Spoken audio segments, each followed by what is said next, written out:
Just to give you a little bit of perspective, that's the units right there. So you walk along the street, along this access path here, or you can come this way, and here's your beach access right here.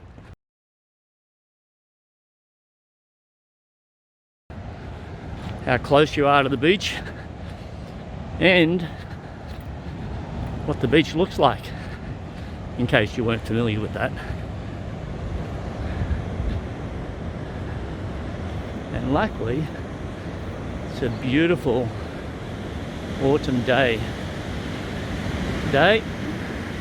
So that's looking south towards Maroochydore, and way in the distance there is Caloundra. That's a little island called Old Woman Island.